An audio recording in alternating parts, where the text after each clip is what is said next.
dobrodošli na Debelem rtiču in seveda prav lepo pozdravljeni na 7. slovenskem kongresu prostovoljstva.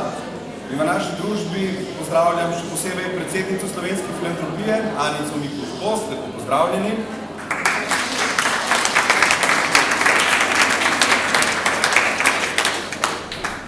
Svojim obiskom pa nas je počastila tudi ambasadorka prostovoljstva, gospa Barbara Miklič-Tirk. Lepo pozdravljeni in dobrodošli.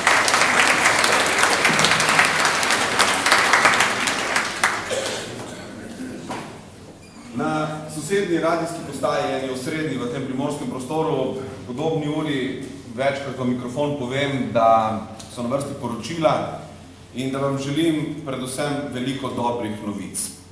Zato, ker verjamem, da štejejo dejanja, moje uvodne besede ravno zato ne bodo kratke, sporočilo pa bi želel, da ostane enako. Želim, da se jutri popoldan razidemo z mislijo, da smo naredili veliko dobrega, da smo v ta prostor vnesli nekaj upanja, nekaj tistih vrednot, za katere verjamemo, da lahko pravzaprav rešijo ta prostor. Zato še enkrat lepo pozdravljeni in dobrodošli na 7. slovenskem kongresu prostovoljstva, ki so ga pri slovenski filantropiji podnaslovili Moč prostovoljstva pri dvigu kakovosti življenja in odpravi revščine. Dobrodošli. Prva bo imela otvoritveni oziroma govor, gospa Anica Mikuš-Kos, kot rečeno, predsednica Slovenske filantropije. Prosim.